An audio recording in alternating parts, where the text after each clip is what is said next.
Muy buenas tardes a todos, bienvenidos a esta 41ª entrega de Lágrimas en la lluvia, el programa que aspira a marcar la diferencia en complicidad con un público diferente. Iniciamos hoy la segunda temporada de Lágrimas con el mismo ánimo y el mismo propósito con el que hace un año ya poníamos en marcha esta singular singladura: aportar razones y argumentos para hacer viable una aproximación a los grandes asuntos de nuestro tiempo desde presupuestos distintos a los establecidos, de modo que nuestros espectadores puedan considerar tales asuntos desde sus raíces primeras, en vez de ahogarse en la confusión en la que el rifirrafe ideológico nos pretende sumergir, poniendo trono a las causas y cadalso a las consecuencias. Y seguiremos haciéndolo en compañía de los mejores colaboradores y con la ayuda de una película que nos ayude a ilustrar el coloquio que cada semana les proponemos. Ojalá ustedes, queridos espectadores, sigan acompañándonos en nuestro esfuerzo como lo hicieron la temporada pasada. Esa será para nosotros la más alta recompensa. Estrenamos esta segunda temporada de Lágrimas en la lluvia con una aproximación a algunas de las mentiras más flagrantes y, sin embargo, mayoritariamente aceptadas de la historia. Decía Cicerón que la primera ley de la historia es no atreverse a decir nada falso. La segunda, atreverse a decir todo lo que es cierto. Y la tercera, evitar aun la sospecha de odio o de favor. Pero hasta el propio Cicerón, como luego tendremos ocasión de comprobar, faltó a estas tres reglas de oro. La misión del historiador no es ser acusador ni juez del pasado, sino esforzarse pacientemente por comprenderlo con la máxima penetración y amplitud, para delinear un cuadro histórico lo más fiel posible a la verdad de los hechos. Para ello debe aplicar escrupulosamente a sus investigaciones todos los instrumentos disponibles de la metodología histórica, pero también una ética científica que esté presidida por el amor insobornable a la verdad. Tal ética exige que el historiador no aplique al pasado criterios y valores propios de nuestro tiempo. Exige que el historiador se esfuerce por remontarse al contexto sociocultural de la época que pretende alumbrar para comprender lo que sucedió a la luz de las motivaciones y circunstancias propias del período analizado. Y exige, en fin, que el historiador no actúe al servicio de construcciones ideológicas que tratan de modelar a su conveniencia el pasado. El problema empieza cuando tales construcciones ideológicas se convierten en una forma de fe, llámese liberalismo, marxismo, democracia, progreso o como se quiera. E inevitablemente, cuando la historia se convierte en instrumento de la religión del hombre que aspira a ser Dios, el enemigo a batir termina siendo siempre la religión del Dios hecho hombre, esto es, el cristianismo. Y en su afán por denigrar esa religión, el mal historiador no vacilará en decir falsedades, en ocultar certezas y en dejarse arrastrar por el odio o el favor. La leyenda negra que envuelve muchos episodios de la historia española, a la que ya dedicamos un programa en Lágrimas en la lluvia, es quizá el ejemplo paradigmático de esta forma de manipulación histórica. Pero son muchas las mentiras de la historia que, apañadas por historiadores sin escrúpulos, que no servían a la verdad, sino a sórdidos intereses ideológicos, se han incorporado al acervo popular, determinando una visión del pasado que favorece la ingeniería social. Y tales manipulaciones han arraigado tanto en el inconsciente colectivo que desmentirlas se ha convertido en una arriesgada, casi suicida forma de heroísmo. Algunas de esas manipulaciones trataremos de denunciarlas hoy en compañía de Luis Alberto de Cuenca, Andrés Gambra, Javier Paredes y Pablo Hispán. Les prometo un coloquio formidable, pero antes, como siempre, María Cárcava les anticipa la película que lo ilustrará. Muy buenas tardes, Juan Manuel, y muy buenas tardes a todos ustedes. Arrancamos esta segunda temporada invitándoles a que se queden con nosotros para ver un film que para muchos es la obra más redonda de John Ford. Nos referimos a El hombre que mató a Liberty Balance, cinta estrenada en 1962 y el penúltimo western que dirigió el maestro. La historia de esta melancólica balada se inspiró en la obra de la escritora Dorothy Johnson, que adaptaron magistralmente para la gran pantalla James Warner Bella y Willis Goldberg. Mucho tiene que ver con el halo de nostalgia que desprende todo el film, el entendimiento entre el alma de Ford y la captación formal de la misma que supieron trasladar al espectador el director de fotografía William H. Clothier y el compositor Cyril Mockridge. Esta es la tercera película que emitimos de John Ford en Lágrimas en la lluvia, y para quienes no nos hayan visto anteriormente, haremos hincapié en el peculiarísimo modo de trabajar de este director que convertía a sus colaboradores en una suerte de familia. De ahí que Ford decidiera contar por última vez con su actor fetiche, el intérprete que mejor se adaptó a las insaciables exigencias del director a lo largo de algo más de 2 décadas. Se trata, por supuesto, del duque John Wayne, que en esta ocasión se mete en la piel del viril, respetado y honrado ganadero Tom Doniphan. Comparten protagonismo con Wayne James Stewart en el papel del senador y abogado Ramson Stoddard, Vera Miles como su esposa Hayley y Lee Marvin, que encarnará al forajido Liberty Balance. Secundarios de excepción realzan el excelente trabajo interpretativo de los protagonistas. Por ello, no podemos dejar de mencionar a Woody Strode como el fiel ayudante de Doniphan, Edmond O'Brien, Andy Devine, John Carradine o Lee Van Cleef. En atención a quienes no hayan visto todavía esta joya del séptimo arte, no desvelaremos su trama, pero sí apuntaremos que Ford revisa en esta obra de madurez el género que él mismo llegó a caracterizar, elaborando una obra intimísima e intimista, muy alejada de los espacios abiertos de Monument Valley que lo hicieron famoso, en la que comenzamos a percibir que las pistolas van dejando de ser la ley imperante en el oeste y cómo la leyenda, tan injusta con los héroes en la sombra, se sobrepone con frecuencia a la verdad histórica de los hechos. Si la leyenda es mejor que la verdad, escribamos la leyenda, le dice el periodista al senador Stoddard cuando descubre que el hecho heroico que desencadenó su fulgurante carrera política no fue exactamente como se recuerda. Como ocurre en otras grandes obras suyas, John Ford mantiene en El hombre que mató a Liberty Balance una posición ambivalente. Por una parte, parece decirnos que si la comunidad se beneficia del sacrificio de alguien, entonces la leyenda debe prevalecer sobre la verdad. Pero al mismo tiempo, al pintar al idealista Stoddard convertido en un político charlatán y a su esposa Hayley añorante del recio Tom Doniphan, que le regalaba flores de cactus, nos ofrece el envés devastador y sombrío de las leyendas que crecen sobre el cadáver podrido de una mentira. El hombre que mató a Liberty Balance fue la última obra maestra de Ford, convertido para entonces en un anciano gruñón y achacoso. El tono nostálgico de la película se corresponde en buena medida con el tono anímico de su director, que en películas anteriores se había dedicado a retratar personajes que habían ascendido a la categoría de mitos y que aquí se dedica más bien a deconstruir esos mitos, entonando una elegía en torno a la figura de Doniphan, que es el tipo de hombre necesario para dominar las tierras salvajes, pero también el tipo de hombre que acaba siendo expulsado de la civilización que él mismo ha ayudado a crear.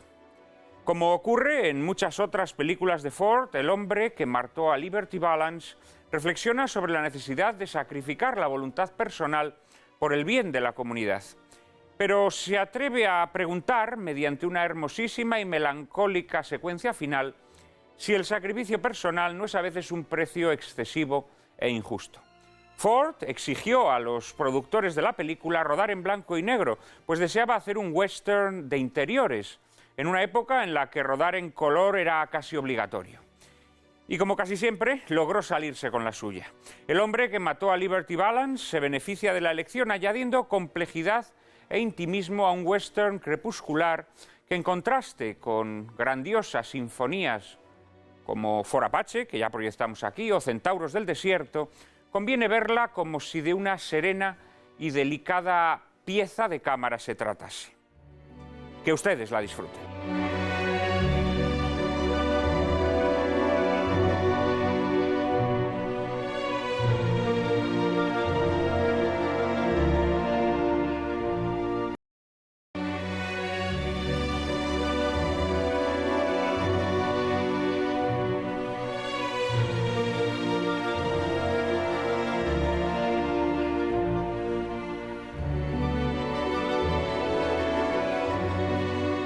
La carrera política del senador Stoddart nunca hubiese sido la misma sin la ayuda secreta del recio Tom Doniphan.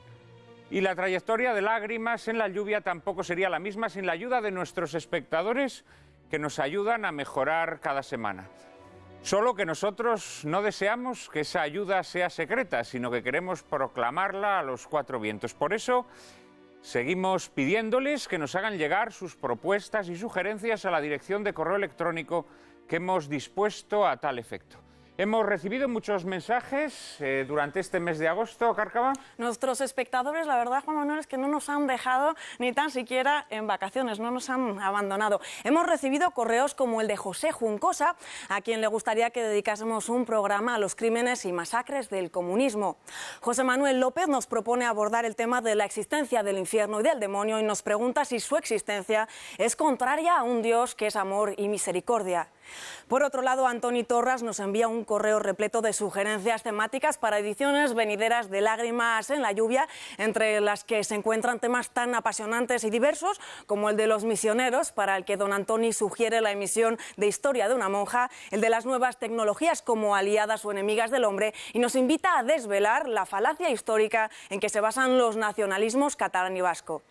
Por otro lado, Amparo Martínez Blanco nos sugiere que dediquemos un programa a la transición. Como ves, Juan Manuel, nuestros amigos con mentes preclaras han cantado bingo, porque creo yo que sus propuestas van a ser escuchadas. En fin, con energías renovadas esperamos recibir en tropel sus opiniones y sugerencias a la siguiente dirección de correo electrónico: lágrimas@intereconomia.tv. Repetimos, lágrimas@intereconomia.tv. Ahí estaremos, María Cárcava y yo mismo, siempre dispuestos a recolectar todas esas sugerencias y hacerlas realidad. Muchos de los temas que ustedes nos han propuesto durante este mes de agosto, estamos trabajando en ellos y les aseguro que en las próximas semanas o meses iremos dando salida a muchas de estas peticiones. Ya el programa de nuestra próxima semana trataremos de cumplir con la petición de uno de nuestros espectadores, como luego tendrán ocasión de descubrir. Pero no se corten, por favor, y propónganos asuntos para esta segunda temporada de Lágrimas en la lluvia, que empezamos hoy con renovados bríos, como decíamos, con la misma ilusión, la ilusión intacta, María Cárcava y yo mismo, cada vez más unidos en este programa y en la vida. Estamos dispuestos a dejar lo mejor de nosotros mismos aquí. Como estoy seguro que lo están también nuestros invitados de esta tarde. De nuevo contamos con un cuarteto de ases para denunciar algunas de las mentiras más significativas de la historia. Paso a presentárselos. Está con nosotros un veterano ya en este programa, Luis Alberto de Cuenca. Ha sido director de la Biblioteca Nacional y secretario de Estado de Cultura. Miembro de número de la Real Academia de la Historia, ha obtenido el Premio Nacional de Traducción y el Premio de la Crítica. Considerado uno de los mayores poetas de su generación, entre sus poemarios merecen destacarse La caja de plata, El hacha y la rosa, Sin miedo ni esperanza o el más reciente, El reino blanco. De su amor por la historia son muestras sus ensayos, reunidos en volúmenes como Necesidad del mito o El héroe y sus máscaras. Muy buenas tardes, Luis Alberto. Buenas tardes, Juan Manuel. Encantado siempre de estar aquí contigo. Gracias por estar con nosotros estrenando esta segunda temporada de Lágrimas en la lluvia. Y gracias también a otro veterano de este programa, que ya hacía cierto tiempo que no visitaba el plató de Lágrimas en la lluvia. Me refiero a Andrés Gambra. Es profesor titular de Historia del Derecho y secretario general de la Universidad Rey Juan Carlos. Ha sido también durante años catedrático de Historia de Enseñanza Media. Especialista en historia medieval, es autor del imprescindible estudio Alfonso VI, Cancillería, Curia e Imperio, así como de algunos estudios más generales sobre historia de España o historia del arte.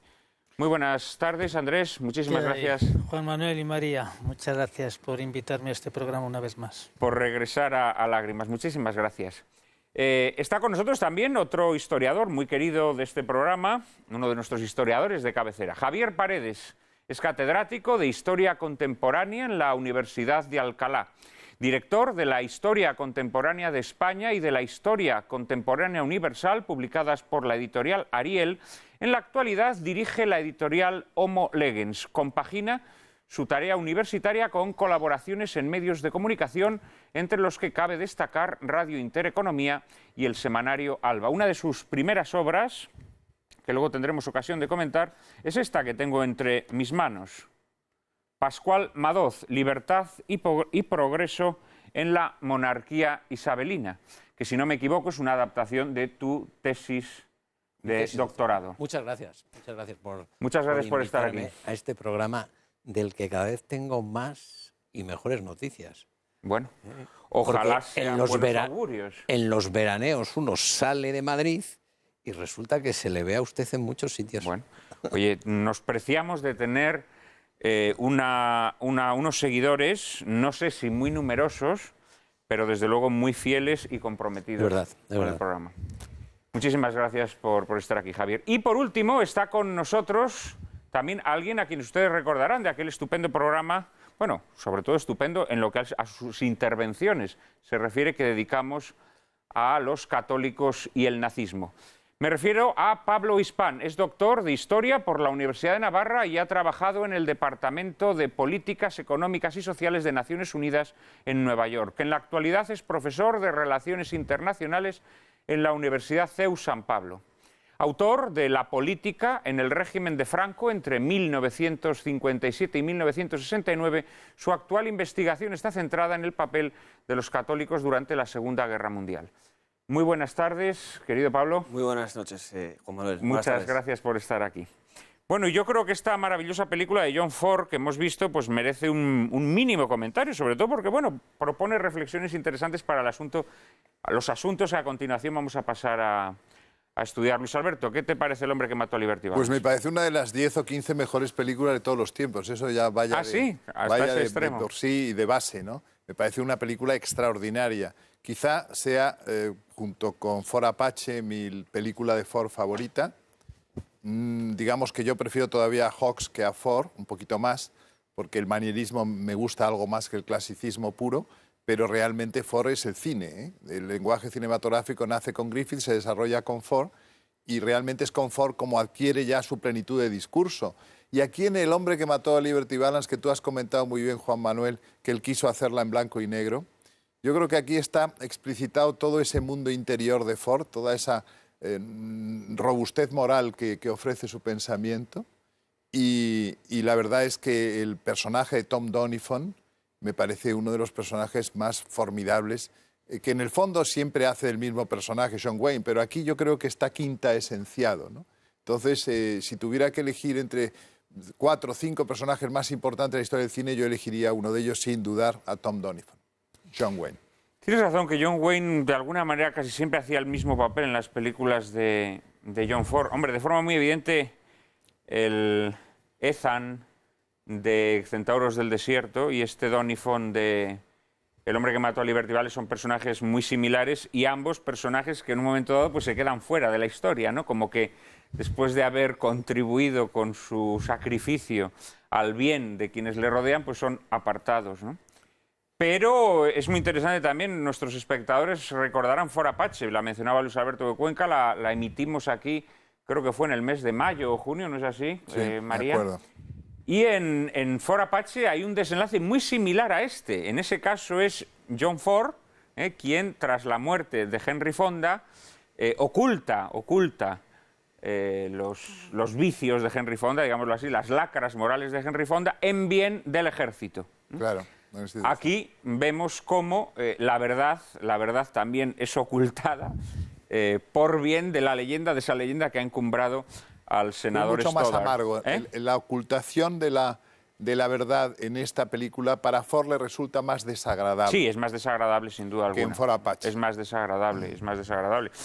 Y además, hombre, la película, que tiene un final bellísimo, al final nos damos cuenta que James Stewart, aparte que ya no es el James Stewart, el Stoddard de la juventud, ¿no? De la cocina, sobre todo. Ya no es aquel hombre lleno de ideales, aquel hombre... Pero es que realmente no es un western esta película. O sea, el western es una excusa. Esto es una reflexión que hace Ford sobre la sociedad contemporánea, en el que aparece la comunidad política, el sentido de la democracia, la defensa de los débiles frente a los poderosos, el papel de la prensa, muchas veces patética, pero en el fondo necesaria y heroica en ocasiones. Incluso hay una reflexión sobre los clásicos. El discurso de San Crispín, del Día de San Crispín de Shakespeare, pues lo utiliza... Sí, Enrique V. ¿Cómo? De Enrique V. De Enrique V, en clave un poco valleinclanesca, pero también aparece. Es decir, yo creo que es un decorado de cartón piedra sobre una reflexión del mundo que nos rodea, la visión que quiso dejar. Es cierto, porque, por ejemplo, Liberty Balance, en lugar de ser un outlaw típico de los westerns, podía ser un mafioso. Sí. Y podía ser perfectamente un ambiente Chicago año 30 o Nueva York año 20, ¿entiendes? O sea, en ese sentido estoy totalmente de acuerdo que es una reflexión muy atinada. Sí, pero en honor a la verdad, el western muchas veces tiene la visión como de que el western pues es una cosa... son películas que tratan sobre vaqueros. El western son películas... Bueno, eso es verdad también. Que tratan los grandes temas humanos con señores que van vestidos de vaqueros. Quiero decir que los grandes westerns son pues como las obras de Shakespeare. Quiero decir que...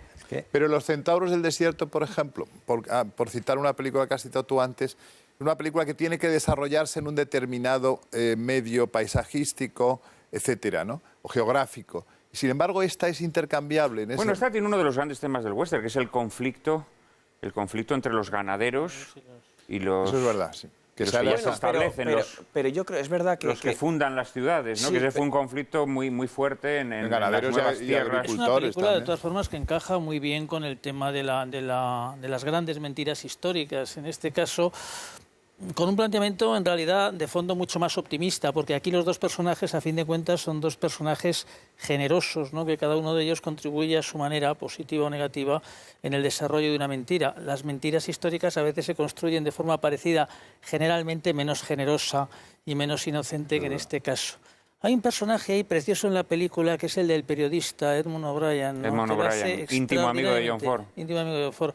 Y que lo hace, y con el que logra generar John Ford uno de esos magníficos personajes secundarios que se comen la cámara casi, ¿no? Por lo menos a mí me ha parecido extraordinario con ese tono shakespeariano, ¿no? Que de alguna manera pues juega con el drama de la película, la verdad, la mentira, la grandeza de los ideales políticos y el papel del periodismo, que le confiere un sentido entre dramático e irónico que me parece uno de los aspectos más artísticos de la película y mejor logrados. Quizá, Juan Manuel, el hecho de que sea una obra maestra, como lo es, hace que cada uno veamos esta película desde una óptica muy profunda y entonces a uno nos parece que es un western, a otro que no es un western, a otro que... Pero, las obras maestras hablan al corazón del hombre, de cada hombre, y cada hombre las hace suyas. A la naturaleza humana. Claro, hace una lectura. Y en esto engancha perfectamente con la historia. Es decir, claro, es que el objeto de la historia, que es el objeto de esa película, es el estudio de los actos humanos. Entonces, la historia toca a la naturaleza humana. Y en esta película se está tocando a la naturaleza humana. Una naturaleza humana que en sus puntos esenciales es invariable e igual desde Adán y Eva. Es decir, nuestros primeros padres bebían el agua por debajo de la nariz exactamente igual que nosotros. Amaban, odiaban, pecaban y eran virtuosos. Entonces, la obra maestra va ahí. Y por eso...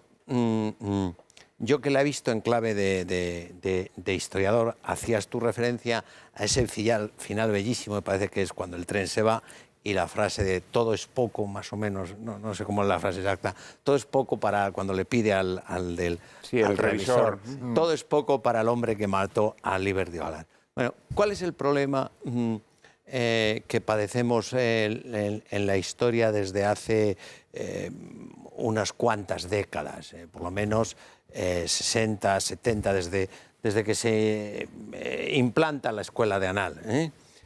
Pues la tergiversación de la historia. Es decir, entonces, conviene decir cosas tan elementales para aclararnos y quedan de manifiesto en esta película, en el todo es poco. Pero claro, cuando se manipula la historia, el totalitarismo es inevitable. Todo es poco para el hombre que mató a Liberty Balance. Todo es poco para el que nos saque de la crisis. Todo es poco. Renuncie usted a sus principios para que nos saquen de esta crisis económica, porque todo es poco para el que mate al Liberty Balance, porque el Liberty Balance puede ser en cada momento, y por eso el historiador conviene que en este momento, y con esto ya no me enrollo más, diga cuál es el fin de la historia. Oiga, el fin de la historia no es el engrandecimiento del Estado, ni tampoco, como decía un viejo maestro de Pablo, al que yo conocí, el fortalecimiento del sindicato. Ni siquiera el fin de la historia es la unidad del partido. El fin de la historia es que el hombre sea plenamente hombre, que vuelva a Dios, que sea santo. Ese es el fin de la historia. Y entonces lo que hay que hacer con el Estado, con el partido y con el sindicato y con la empresa y con la cátedra y con lo que usted quiera, si no sirve a eso, es modificarlo o destruirlo. O sea, no al revés. Y lo que estamos haciendo ahora es al revés. Seguimos diciendo que todo es poco para el hombre que mató a Liberty Balance. Es decir, a esa mentira histórica que ha encumbrado a ese político y que al final resulta que tampoco ha matado a Liberty Balance. Sí, sacrificamos al hombre, digamos, para tratar de robustecer el Estado, el sindicato o cualquier otro instrumento. Sobre esta película lo que es muy interesante es asistimos en vivo y en directo a la gestación de una leyenda falsa. Probablemente muchas de las leyendas que comparten los pueblos y que tienen un mismo espíritu popular, como decían los románticos alemanes, son también falsas. ¿Qué más da? Pero de alguna manera es increíble hasta qué punto Ford se sitúa justamente en el nacimiento de una determinada leyenda absolutamente apócrifa, ¿no? Y pues sobre esas falsedades de la historia vamos a hablar hoy, sobre algunas de esas falsedades de la historia, vamos a tratar de poner un poco de luz, vamos a intentar arrojar un poco de luz y descubrir quiénes fueron los verdaderos héroes y los verdaderos villanos de la historia. María Cárcava nos introduce en el primero de los asuntos que vamos a tratar hoy, que es el de la conjura de Catilina. Habrán oído ustedes hablar con frecuencia de ella, sobre todo si han leído a Cicerón o a Salustio. María Cárcava nos dice quién fue Catilina. Lucio Sergio Catilina ha pasado a formar parte de la historia universal como uno de sus personajes más controvertidos y execrados. De sangre patricia y con carrera como político romano, Catilina llegó a suceder como cuestor a su admirado Lucio Sila y ejerció como pretor e incluso como propretor de la provincia de África. Tras varias acusaciones en su contra, le fue denegada la posibilidad de aspirar al consulado justamente cuando su rival, el gran orador Marco Tulio Cicerón, accedía a la magistratura. Catilina, según nos cuentan sus rivales, se conjuró entonces para desestabilizar los cimientos temblorosos de la República, pero la conjura fue denunciada por Cicerón en aquel célebre discurso que comienza así: ¿hasta cuándo, Catilina, vas a abusar de nuestra paciencia? Posteriormente, y en un segundo discurso, Cicerón presentaría pruebas de la conspiración de Catilina de tal modo que tanto él como sus partidarios fueron declarados enemigos y condenados a muerte. En el año 62 a.C., los conjurados con Catilina a la cabeza morían presentando batalla en las llanuras de Pistoia, en la región de Umbria. Curiosamente, sus mayores acusadores, Cicerón y Cayo Salustio Crispo, se han erigido a lo largo del tiempo como las fuentes de información más consultadas al respecto. Nosotros ahora preguntamos a Luis Alberto de Cuenca, ¿quién era realmente Catilina? ¿Un tirano sin escrúpulos, empujado por una ansia de poder ilimitada, o más bien un revolucionario que pretendía cambiar un sistema de gobierno que le parecía corrupto? Luis Alberto. Luis Alberto, tú tienes la palabra. Es siempre complicado todo esto porque de repente hablar de las mentiras históricas supone que vamos aquí a dictaminar acerca de cuál es la verdad. La verdad se complace en ocultarse, decía Heráclito. Es muy complicado llegar a saber quién fue Catilina, ¿no? Porque, claro, entre otras cosas, las fuentes que tenemos son muy adversas a él. Pero también se puede escarbar en la política de su momento y llegar a la conclusión de que Catilina no era ni mucho menos el monstruo que pretendía Salustio que fue, que además tiene una descripción de él terrible, que poco más o menos casi sacrificaba a niños, o sin casi, y el destructor de la República que promovía a Cicerón en sus catilinarias. No fue ninguna de esas cosas. Fue en su juventud un partidario ferviente de Sila, que como sabemos fue el vencedor de una pugna que enfrentó al partido aristocrático y al democrático, ganando en esa pugna el aristocrático y produciendo a partir de la victoria una serie de medidas muy severas contra sus adversarios políticos, las famosas proscripciones silanas, que consistieron en prácticamente requisar las fortunas de cuantos se oponían a ellos y repartirlas entre sus partidarios. Probablemente Catilina estuvo entre los beneficiados de esas proscripciones silanas, pero evidentemente el hombre evoluciona y Catilina también. Pompeyo empieza a llevar a la República a un callejón sin salida que solo podía tener un final más o menos apocalíptico. Y sin embargo, la corriente, diríamos, democrática iba por otro lado. Una corriente democrática que he hecho mal quizá en tildarla de ese apellido, porque era más bien populista que democrática. Entre otras cosas, a Catilina lo reivindican mucho los fascismos del siglo XX, ¿no? Quiero decir, los socialismos nacionalistas, no los socialismos no nacionalistas. De modo que aquí tengo una novela que le voy a regalar a mi amigo Juan Manuel de Prada después, porque tengo 2 ejemplares, hay que decirlo todo, que es Catilina, una ficha política de Ángel María Pascual, un navarro que murió a los 36 años, antes de tiempo, en el año 48, un falangista navarro extraordinario, escritor, y que tiene una maravillosa novela sobre Catilina en la que hace un canto verdaderamente exacerbado en honor del prócer Catilina, al que asocia siempre con una idea de revolución, pero una idea de revolución mussoliniana, diríamos, en cierto modo. Yo no te puedo regalar el libro que tengo entre mis manos, porque solamente tengo un ejemplar. No, pero vas a conseguirme otro, Pero ¿no? es un libro muy recomendable. Es un libro de un escritor argentino, Ernesto Palacio. Se titula así, Catilina, una revolución contra la plutocracia en Roma. Hombre, ciertamente hay muchas cosas sobre Catilina que no podemos saber.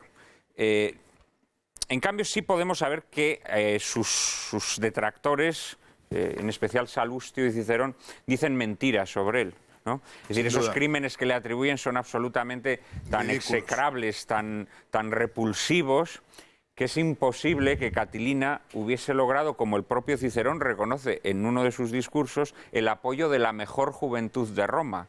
Es decir... Es que Cicerón era amigo de Catilina antes. Sí, lo apoyó sí. Cuando los partidarios de Sila pasaron por el juzgado, diríamos, Cicerón apoyó a Catilina, pero luego cuando se opuso a él en el consulado, 2 veces optó al consulado Catilina, las dos sin éxito. La segunda fue derrotado por Cicerón y ahí fue cuando Cicerón ya le dio stop a partir de ese momento. Pero es curioso cómo, por ejemplo, hay alguna medida que sí sabemos fehacientemente que apoyó Catilina y que es muy importante, es el fin del encarcelamiento por deudas. Las famosas tabulae novae, que significaba que se hicieran absoluta borrón y cuenta nueva al respecto de los encarcelados por deudas y que las deudas, eso es muy moderno, no encarcelar a la gente por deudas, esto realmente es casi del siglo XIX prácticamente. En este libro que comentaba de Ernesto Palacio, la tesis que se sostiene es que Catilina, que representaba esa aristocracia troyana, es decir, los que tenían línea directa con los fundadores de Roma. Catilina era descendiente de un amigo de Eneas. Esta aristocracia que había sido apartada por una plutocracia corrupta, que era la plutocracia de Roma, de la capital, digamos así, que habían desarrollado, digamos, unos lazos, unas redes clientelares, podríamos decir hoy, ¿no? Que tenían a la gente satisfecha, es decir, tenían a la gente subvencionada, digamos, a los urbanitas, sobre todo a los urbanitas, a los habitantes de la URSS. Y entonces surge entre la aristocracia rural, digámoslo así, ¿no?, un deseo de volver a las viejas virtudes romanas, a las viejas virtudes republicanas y aplastar a esta plutocracia que se está enriqueciendo, que está chupando la burguesía, como si dijéramos, en cierto... Sí, pero una burguesía que al mismo tiempo alimenta a la plebe, digámoslo así, echándole carnazas, ¿no? Carnazas de todo tipo, ¿no? Y entonces Ernesto Palacio, y sospecho que también Pascual, lo que reivindica en su figura precisamente es la de un revolucionario, no en el sentido de romper con un orden, sino un revolucionario que quiere restaurar el orden de las viejas virtudes republicanas y acabar con toda... Por ejemplo, cuando le proponen que se apoye en rebeliones de esclavos tipo, por ejemplo, la de Espartaco, él dice rotundamente que no, no quiere tampoco, diríamos, hacer demagogia a cuenta de su revolución. Entonces, para él los esclavos siguen manteniendo el orden que debe mantener una sociedad arcaica. Entonces eso es curioso, ¿no? Era un populista, pero sin esclavos, ¿no? Él representa una línea que va a estar viva a lo largo de toda la historia del Imperio Romano, es decir, desde el momento en el que se produce la gran expansión sobre la cuenca mediterránea y se transforma la configuración social de aquella primitiva república de ciudadanos, esa reivindicación de un retorno hacia aquella pureza primitiva es el espíritu que animará, por ejemplo, pues al propio Catón, ¿no? Es decir, Catón, esta negativa a los catones. Prácticamente contemporáneo, uno de suyo, ellos, exacto. o por ejemplo a Lucano. A Lucano, Después, y que llegará a luego Séneca. a Séneca, y que llegará luego también a la política, por lo menos a las reclamaciones, a veces muchas de ellas idealistas y manipuladoras de los emperadores romanos posteriores. Es decir, en realidad hasta el final del imperio, esa línea interpretativa o reivindicativa, más o menos ilusoria ya a medida que pasa el tiempo, de una Arcadia perdida, donde las virtudes del ciudadano eran verdaderamente la médula del ejército, ¿no? y del sentido patriótico, pues es algo que va a estar vivo y que forma parte de una pugna que se desarrolla en aquellos momentos. Es decir, aquellos que querían y quienes no querían la expansión militar y económica del imperio, porque entendían precisamente que con ello iba a producirse una mutación a la larga pues funesta para las virtudes y el carácter primitivo de la República. Pablo. La crisis de Catilina da la sensación de que es una de las muchas crisis que aquejaron el final de la República. Claro. Es decir, lo que yo creo que hace curioso y significativo el personaje de Catilina es que son sus enemigos quienes escriben la historia. Entonces, es el al drama... contrario que con César. Exactamente. Sí. Es el drama de quién escribe la historia. O sea, si es uno mismo o sus amigos o su entorno quien lo hace o son los enemigos. Es decir, es que... Sabes que en el caso de César, por ejemplo, que era amigo de Catilina y que, como comentábamos fuera de estuvo micrófono, a punto de... con Juan Manuel estuvo a punto de participar en la conspiración, pero luego no era la ocasión adecuada, entonces César era listo y por ahí pues entró en la puerta grande de la historia. Pero lo curioso es que, por ejemplo, César no solo no escribieron su historia a sus enemigos, como por ejemplo Cicerón, a quien él manda matar, Marco Antonio, al morir César, lo manda a matar, pero es curioso cómo César mismo es el que escribe su propia historia, imagínate cómo queda él, o sea, además habla en tercera persona y todo, ¿no? Y dijo César, y claro, queda bárbaro siempre. Casi también como Churchill. Como Churchill, claro. Sí, como Churchill también. Es eso. O de Gaulle. O de Gaulle. No fue solo esto el personaje al que le ocurrió, sino a muchos en el mundo romano esa circunstancia, es decir, que se ha heredado de ellos una imagen muy sombría. Es el caso, por ejemplo, de los propios cartagineses. Cartago es una civilización, el propio Aníbal, toda esta gente de la que se ha conservado una visión lóbrega. Y nos han vendido una visión de asesinos de niños solos. Asesinos de niños también, efectivamente. Bueno, sacrificaban a Moloch, ¿eh? Sacrificaban a Moloch. Pero en época de Aníbal ya no. En época de Aníbal probablemente no. Y además Aníbal era un imitador de Alejandro. Es complejo. No se trata de, ni pretendo aquí, Dios me libre, hacer una reivindicación de los cartagineses, pero sí es verdad que la historia... Permitimos que la hagas en un próximo programa. Pero sí es verdad que le pasó lo mismo que a Catilina, es decir, sí. que les pasó, su imagen ha sido la transmitida por unos historiadores romanos. Incluso a Nerón. El enorme favor que Cicerón le hace a Catilina es haber dicho, como habéis comentado aquí, algunas mentiras. Porque claro, si dice algunas mentiras, podemos sospechar que todo lo que dice es mentira. Claro, o sea que sí, sobre todo realmente Salustio, por parte de Cicerón es poco inteligente. Bueno, Cicerón lo que pasa es que era un hombre al servicio de las oligarquías, digámoslo así. Era un hombre del sistema. Era un hombre del sistema. Es decir, al final... Cicerón lo que hace es defender los intereses de esa plutocracia que está instalada, ¿no? También en este libro de Ernesto Palacio hay un capítulo interesantísimo, muy dedicado a los males que para la República, que para el Estado, que para la sociedad es el aplastamiento de la juventud. Catilina, sobre todo, sus seguidores eran jóvenes.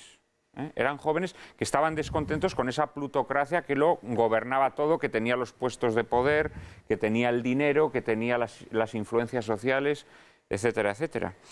Y de alguna manera, mientras yo leía ese capítulo, pienso que la sociedad actual tiene cierto parecido con esta...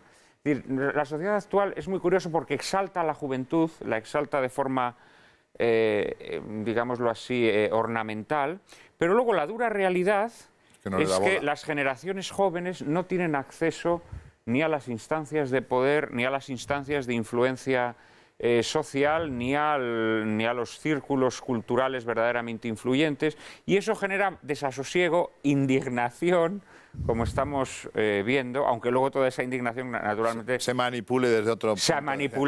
La manipulan los populistas, el partido populista, digámoslo así, ¿no? Contra el que también Catilina se alzaba, porque veía que de alguna manera los intereses de esa oligarquía o de esa plutocracia, en el fondo, de forma extraña pero subterráneamente conectada, eran también los intereses del populismo. Y eso lo estamos viendo hoy, ¿no? Hay páginas en este libro demoledoras que parece que están hablando de la España de principios del siglo XXI. Estoy pensando que a lo mejor el propio Ángel María Pascual pudo conocer la primera edición de ese libro. Sí, porque este libro es del año 35. No lo cita en bibliografía, pero lo pudo conocer. Pudiera ser, pudiera ser. En fin, dejamos aquí a Catilina y después de la publicidad hablaremos de un tema que seguro que les interesará a todos nuestros espectadores, la Inquisición española.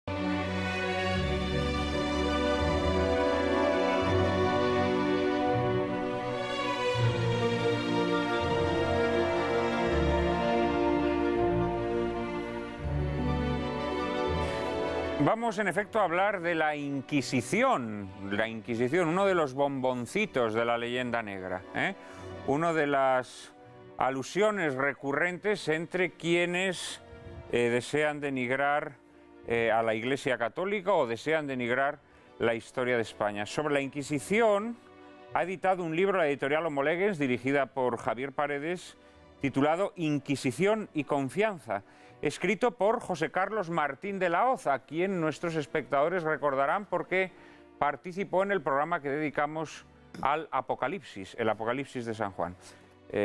José Carlos Martín de la Hoz en este libro prueba a desmentir algunos de los tópicos y falsificaciones en torno a la Inquisición, y más concretamente la Inquisición española. María Cárcava nos introduce en el asunto.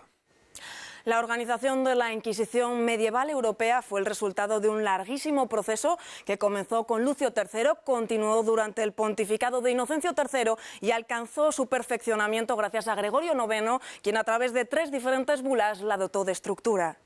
La Inquisición o Santo Oficio fue, al igual que la mayor parte de las instituciones de la Edad Media, un instrumento destinado a la defensa de la fe y de la sociedad ante la propagación de doctrinas heréticas.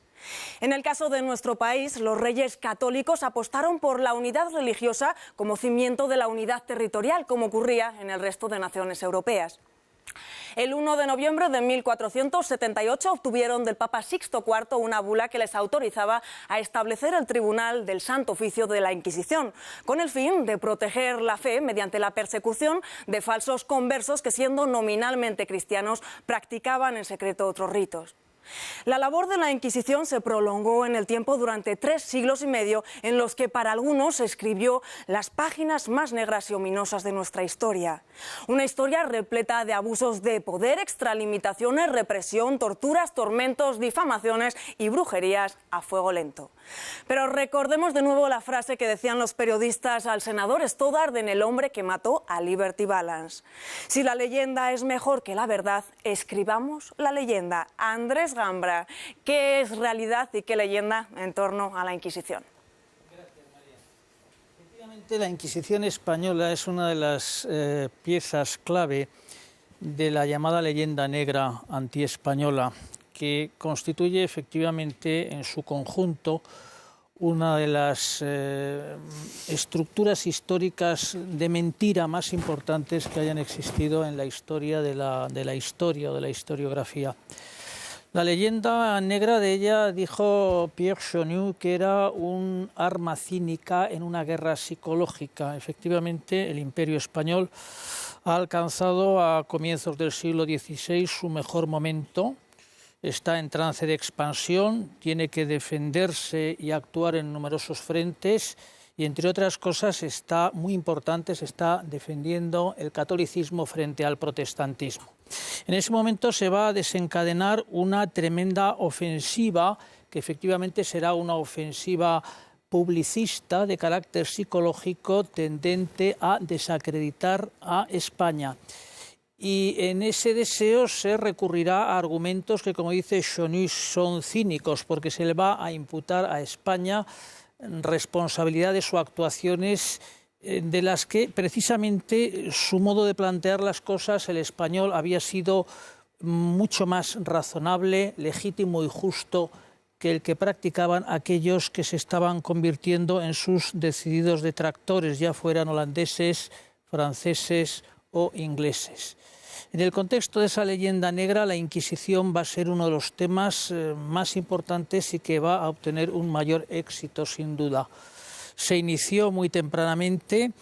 Hay algún español que interviene en la formación de este mito, concretamente un personaje poco conocido, pero que tuvo un significado nada desdeñable, que se llamó Reinaldo González Montes o Montano, que efectivamente elaboró un alegato de denuncia contra la Inquisición, acumulando contra ella una enorme cantidad de falsedades y exageraciones. En realidad era el caso de un hereje español que había colaborado con la Inquisición y decidió exiliarse y se convirtió en un mercenario al servicio de Guillermo de Orange. A partir de ese momento, claro, ahí encontraron un filón muy importante los enemigos de España, Richelieu, entre otros, lo mismo que Guillermo de Orange. Los monarcas ingleses subvencionaron a escritores e historiadores que durante una larga etapa acumularon una serie interminable de dicterios en contra de España y de la Inquisición.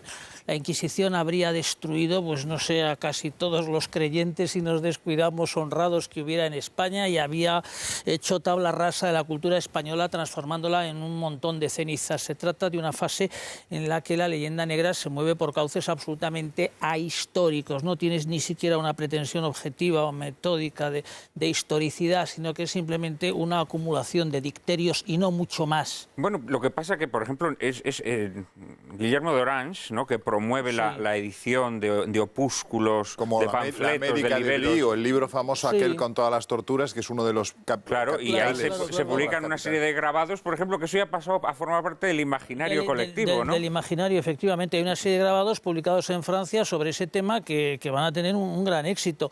Esta tendencia difamatoria pura y simple culmina tal vez en Voltaire. Voltaire, en su consideración sobre las costumbres y el espíritu de las naciones, pues dedica una serie de páginas muy bien escritas, como es lo propio de Voltaire, inteligentes, en la que hace un retrato verdaderamente devastador de la Inquisición española, y con un objetivo muy claro que él explicita su aversión a la Iglesia Católica. Es decir, fue el catolicismo, la Iglesia Católica, la que puso la crueldad en este proceso, no tanto las instituciones de gobierno, porque la Inquisición es una institución en la que actúan conjuntamente las autoridades civiles y las autoridades eclesiásticas, y no es legítimo pretender, como a veces se ha hecho, por ejemplo lo hizo Joseph de Maistre, me acuerdo, en un escrito interesante, que son unas cartas que dirigía un gentilhombre ruso, se titulaba así, sobre la Inquisición española, en la que le echa culpa a las autoridades civiles y dice que lo que la Inquisición tuvo de crueldad es imputable a las autoridades, al gobierno español. Un escritor católico le interesaba, diríamos, claro, desviar la responsabilidad. Venía a afirmar, en cambio, que lo que tuvo de misericordia y piedad, en cambio, fue obra de la Iglesia. Y eso no es verdad, porque fue las instituciones o el componente eclesiástico, la Suprema, que era una institución con un componente eclesiástico muy importante, fue el que dio la pauta general en este proceso.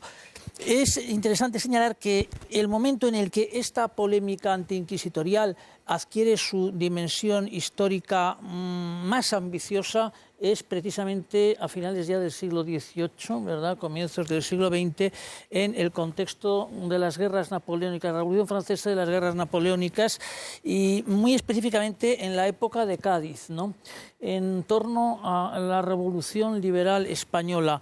pudiendo observarse que a este respecto se dan la mano los liberales gaditanos y los afrancesados, que coinciden plenamente en este modo de plantear lo que fue el pasado de la historia española, los fundamentos de la leyenda negra y el tema inquisitorial, y todos ellos, unos y otros, en un bando y otro de la guerra, están de acuerdo en maltratar a esa historia española y maltratar a la Inquisición. Es entonces, perdona, sí, recordar este dato, sí, Llorente, la figura de Juan Antonio Llorente. La historia de la Inquisición de Llorente. Es, claro, es el autor de una historia crítica de la Inquisición, que va a ser una pieza en la que la polémica antiinquisitorial adquiere ya una dimensión histórica más ambiciosa. Perdona. No, quería decirte que hoy el analfabeto odierno, el analfabeto de hoy, ¿no? Tiene una serie de, digamos, ¿cómo podríamos llamarlo? De clichés, sí, sobre la Inquisición. O de casi como, digamos, de argumentos reflejos, ¿no? Que no son argumentos, ¿no? Que son como impromptus que le entran, ¿no? A la hora de calificar, pues, las grandes enormidades de la historia, ¿no? Y una de esas grandes enormidades siempre es la Inquisición española, ¿no? Además, la española, analfabeto, curiosamente, es la que mató menos. Lo decíamos antes fuera de micrófono. Pero claro, es que los tribunales de la Inquisición española eran uno de los tribunales más garantistas de la época. La historiografía posterior, que es a lo que iba, es decir, la historiografía ya reciente, superando esa fase de leyendas o las primeras elaboraciones históricas, ha puesto de relieve exactamente lo contrario de lo que esa leyenda o ese mito de la Inquisición venía a narrar. En un doble sentido. Primero, se ha puesto de relieve con gran acopio de datos, e incluso lo han hecho historiadores nada simpatizantes de España, el hecho de que el Tribunal de la Inquisición era un tribunal que funcionó con unas normas, con unos criterios de juicio, con unos principios de garantía judicial de enorme seriedad. Henry Kamen, por ejemplo. Kamen, por ejemplo, Henningsen, Tarsicio de Azcona, en fin, hay una playa de historiadores. El propio Brodel señala este hecho. El hecho de que la Inquisición española fue mucho más rigurosa en el mejor sentido de la palabra, es decir, el de rigor procesal y normativo en el modo de plantear esta cuestión, de forma y manera que los juzgados por ella o los encausados por la Inquisición gozaban de unas posibilidades de defensa judicial muy superiores a las que se daban en otros tribunales de la misma característica, sea católicos y protestantes, en el resto de Europa, donde de protección de sus bienes, mientras estaban incursos en el mundo protestante con las brujas, por ejemplo, fue mucho más severo. No, hombre, Inglaterra, pensemos las persecuciones de Enrique VIII a los católicos, el tema de Isabel, de la reina Isabel. Claro, de la reina Isabel. ¿Acordáis los demonios de Lodún, por ejemplo, o lo de Dies Irae de Dreyer en Dinamarca? Incluso ha habido verdaderas masacres en el mundo protestante más que en el mundo católico. La expulsión de propias sectas protestantes de países protestantes. Es decir, Estados Unidos se forma a base de protestantes exiliados de países protestantes. Por ejemplo, lo que sorprende en el tratamiento de la Inquisición es la diferencia de tratamiento que la Inquisición tiene para unos y para otros. Concretamente, dentro de la Iglesia, el propio Juan Pablo II, reconociendo los hechos, pide perdón y reconoce las cosas que se han hecho mal y colorín colorado, ¿no? O sea, que no hay... dice, bueno, pues sí, pues se hizo esto e indudablemente obligar a la gente por la fuerza a creer en Dios, pues no parece el método adecuado. Bueno, pues naturalmente hay que tener en cuenta el tiempo en que eso se produce, las formas, y decir, oiga, pero este no es el sistema y se acabó. Y claro, por otro lado, sorprende, ¿cómo les llamabas tú? ¿Abecedetos? No, analfabetos. Bueno, pues yo les llamo a esos abecedetos. Bueno, hay un abecedeto en Roma, ya que hemos hablado de España, que es guía turístico. Que algunos amigos míos se lo han encontrado reiteradamente, ¿no? Que enseña a los turistas que van por Roma la plaza donde se ejecutó a Galileo. E incluso dice la ventana desde donde se asomaba... A Giordano Bruno. A Giordano Bruno, ¿no? No, a Galileo, al que murió en la cama. Lo confundirá probablemente con Giordano Bruno. No, al que murió en la cama. No, pero a Galileo, que murió en la cama, en su casa. Claro.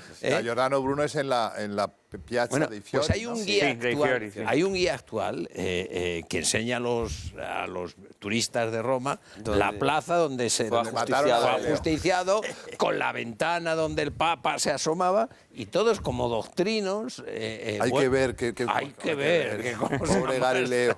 No, antes mencionábamos que el Tribunal de la Inquisición Española fue el tribunal más garantista de su época y también podríamos decir, sin mentir, sino diciendo realmente la verdad, que el Tribunal de la Inquisición, si comparamos el número de ejecuciones del Tribunal de la Inquisición con cualquier tribunal de jurisdicción civil que en aquel momento desarrollaba su labor en... Los estudios que se han realizado más recientemente, especialmente, bueno, también Henry Kamen ha contribuido a ello, Tarsicio de Azcona, el nórdico Henningsen, Gustav Henningsen, han puesto de relieve que precisamente se trata de unas cifras muy bajas. El número de ajusticiamientos.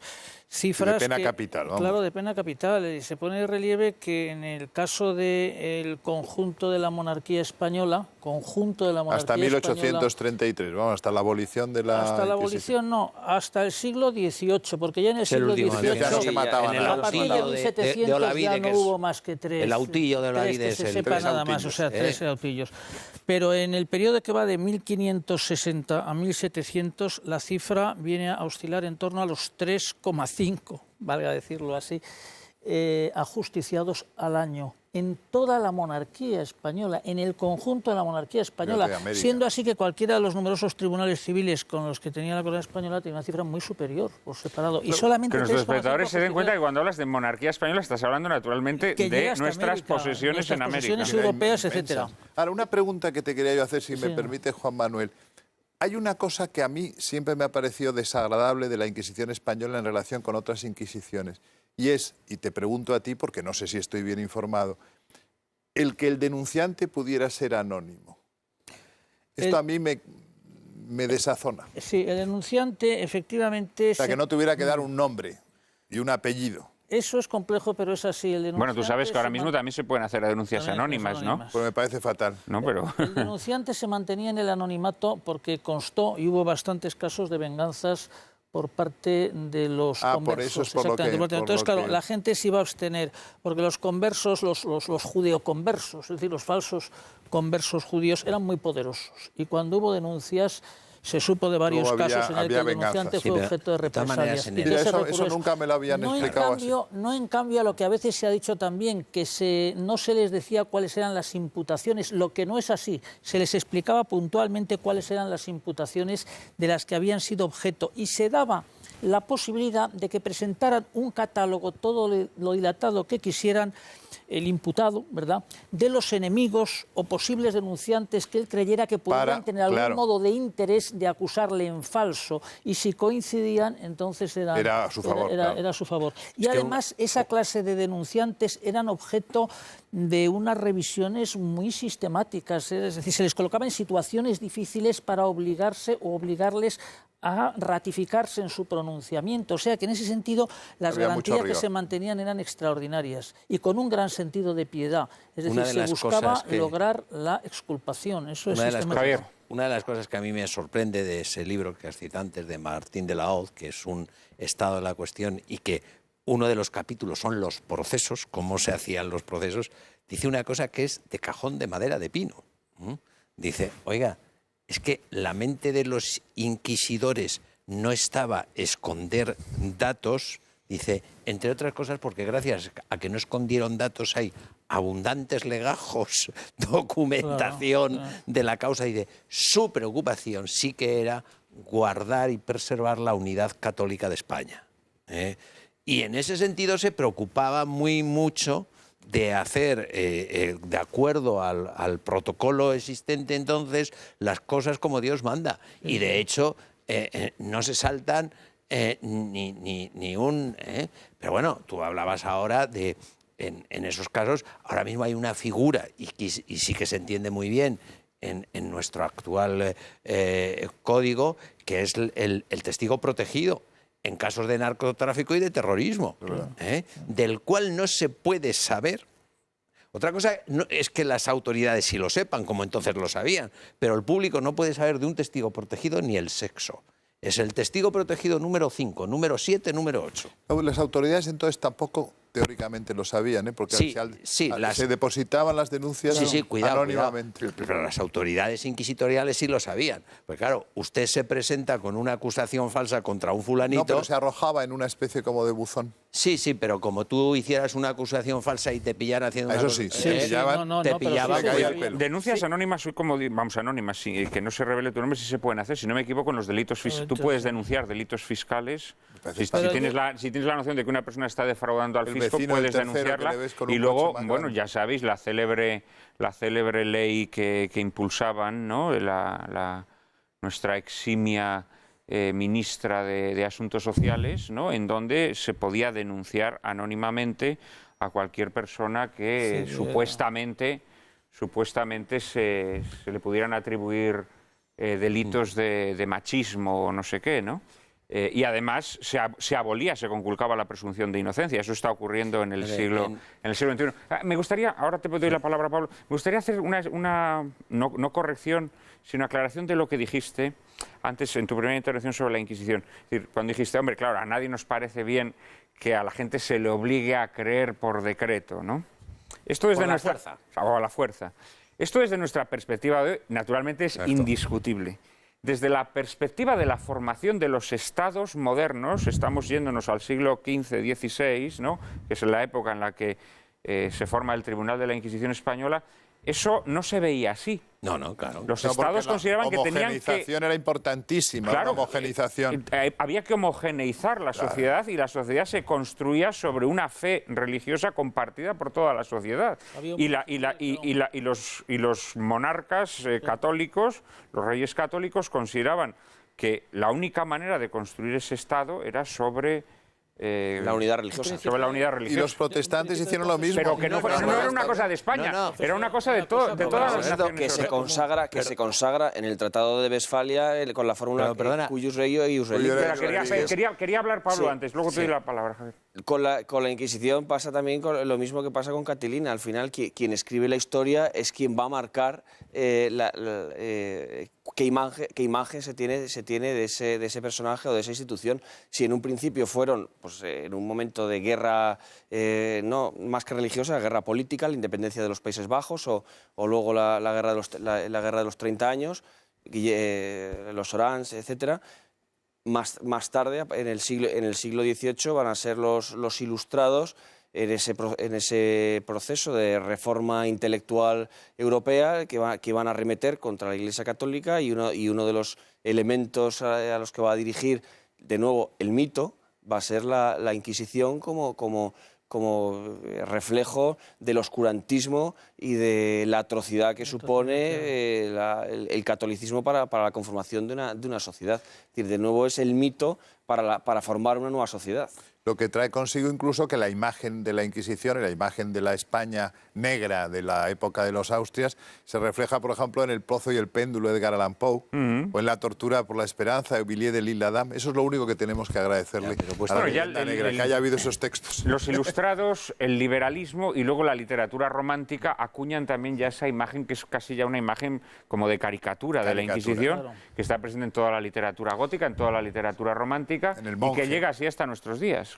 Pero puesto que estamos en un programa para aclarar momentos históricos, sí que conviene aclarar en el nacimiento del Estado confesional el antes y el después.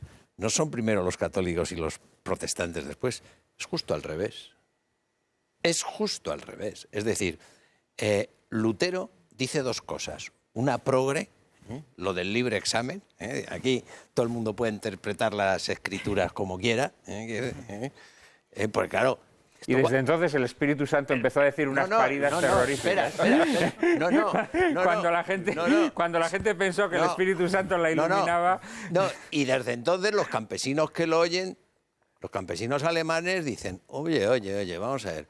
O sea que aquí en materia de religión no hay nadie que me diga a mí lo que yo tengo que hacer, ¿verdad?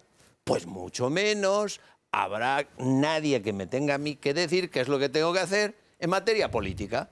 Y se organiza la Revolución Campesina de 1525. Y ahora viene... La de Münster. Claro, y ahora viene la segunda cosa que dijo Lutero, que ya no era tan progre. Claro, como Lutero necesita el apoyo de los príncipes alemanes para separarse de Roma, dice, un momento, el libre examen es patrimonio del príncipe. Y en cuanto a estos que se han sublevado, exterminarlos como a perros. Y entonces surge el Estado confesional. ¿Qué es lo que hacen los príncipes católicos?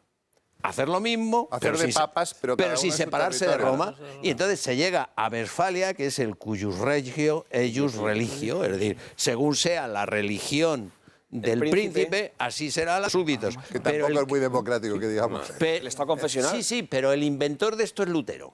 No, Lutero, por supuesto. Bueno, de hecho todavía existe. De hecho, Por todavía eso a existe Lutero le en gustaba países tanto a protestantes. Hitler. Bueno, el protestantismo es el inventor de la monarquía absoluta. Claro. Porque el cristianismo, o la cristiandad, lo que había dado era la monarquía católica, la monarquía de los reyes católicos, la monarquía de Carlos V, Felipe II, que nada tiene que ver con la monarquía absoluta, ¿no? Una excepción es Luis XIV, que siendo de país católico, sin embargo, gobernaba pero no, luego ese virus se introduce en los países también. católicos, naturalmente. Con el galicanismo. Pero en eso es cierto una invención de la Reforma protestante, ¿no? La monarquía Que de absoluta. hecho claro. todavía hoy en la Europa del siglo XXI existen estados confesionales. ¿Cuáles? Pues Noruega, Gran Reino Bretaña, no sé si Suecia sigue siendo, ¿no? Pero a principios del siglo XXI lo seguía siendo. Es decir, países protestantes. Lamentablemente tenemos que dejar aquí nuestro tema de la Inquisición y vamos a pasar al tercero de nuestros temas. Vamos a avanzar unos cuantos siglos y nos vamos a sumergir en el asunto en el que Javier Paredes es perito. Bueno, lo es en todo, pero muy especialmente, puesto que dedicó su tesis doctoral al asunto. Nos referimos a la desamortización. María Cárcava nos introduce en otra de las grandes mentiras de la historia.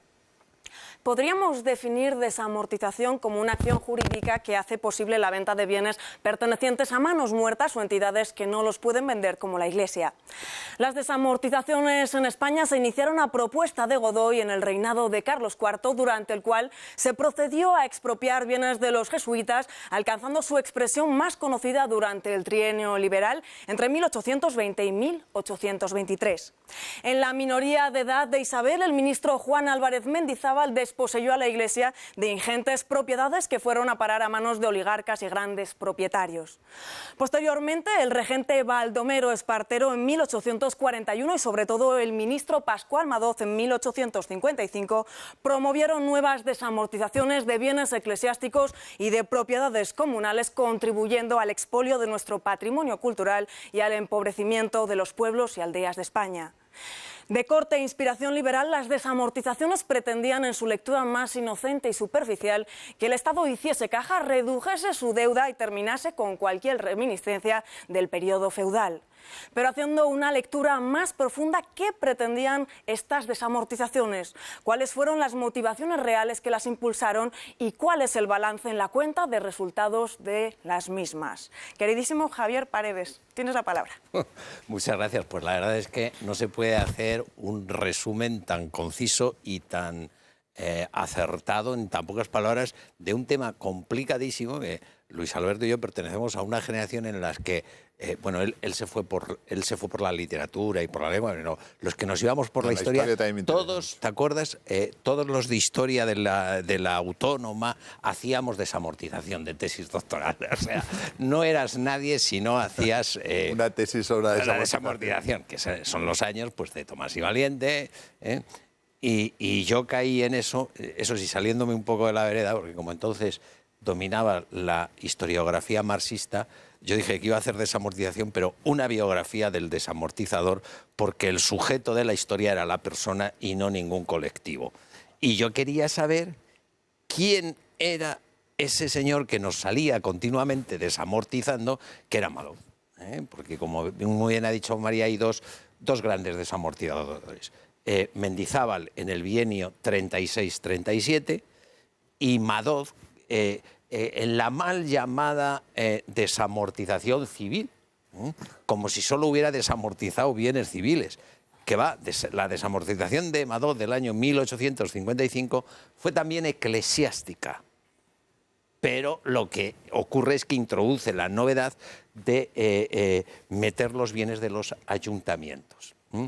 hay dos palabrejas que yo creo que ilustran muy bien todo este proceso y que conviene entender y no confundirlas, como son la palabra desvinculación y desamortización. Es decir, durante siglos la sociedad del antiguo régimen, que es una sociedad funcional, te encarga una función y para eso tú tienes unos bienes. Y por lo tanto, esos bienes tú no los puedes tocar, ni cambiar, ni vender, son de manos muertas. Es decir, no se puede hacer nada más con ellos que transmitírselos a tu heredero, a tu sucesor en el monasterio, porque con esos bienes son con los que tiene que vivir ese título nobiliario y todos los dependientes de abad, ese convento, etcétera, etcétera. Bueno, la desvinculación consiste en romper ese lazo. Es decir, pues miren, señores, y eso es lo que se hace en el trienio liberal en 1820. Señores, a partir de ahora las tierras del señor conde se pueden cambiar, vender, todas. Pero no todas las tierras se desamortizan. Todas se desvinculan, pero no todas se desamortizan. Porque la desamortización lo que consiste es que el Estado se apropia, es decir, los desamortizadores, Madoz entendía, y así lo defendió en el Congreso, que el propietario de los bienes de la Iglesia era el Estado, y por lo tanto que los que la habían usurpado era la Iglesia. Una nacionalización. Exacto. Más sencillo. Imitando lo que se había hecho en Francia con los bienes nacionales y los asignados. Y se sacan en pública subasta. Y además eso se reviste en un momento, no olvidemos que hay una guerra civil en España de 1833 a 1840, lo dicen claramente. Y luego una revolución en el 54 también. Sí, justo pero antes lo de dicen Madoz. claramente. Dice, oiga, es que si desamortizamos las tierras de la Iglesia y se las vendemos a los propietarios, vamos a hacer muchos adeptos de Isabel II. Bueno, yo me acuerdo, si me dejas solo un momento, entramos muchos en aquella época, los años 60, 70, a hacer desamortizaciones, porque claro, don Marcelino Menéndez y Pelayo dijo que la desamortización fue un inmenso latrocinio. Y claro, nosotros, guiados por nuestros profesores, que eran más rojos que los pimientos de Tudela, pues dijimos... Quería llevarle la contraria a don Marcelino. Eso es. ¿No es así? Eso es. Dice, si lo ha dicho don Marcelino... Hombre, no solamente los profesores que te dieron a ti clases, sino en los libros, en los manuales de texto que yo estudié de pequeño nos decían que la desamortización, que había sido un progreso extraordinario para España, bueno, que había enriquecido muchísimo a la sociedad española, y entonces etcétera, etcétera. Espero que desmientas estas... Entonces nos pusimos todos a ver esto. Claro, cuando llevábamos unos meses, los que de verdad estudiamos, dice, un inmenso latrocinio, fulanito, muchos inmensos latrocinios. Voy a contar uno. Pero lo vas a hacer, si no te importa, después de la publicidad. En un minuto estamos nuevamente con ustedes y Javier Paredes nos va a seguir contando algunos de los aspectos de este gran latrocinio que fue la desamortización.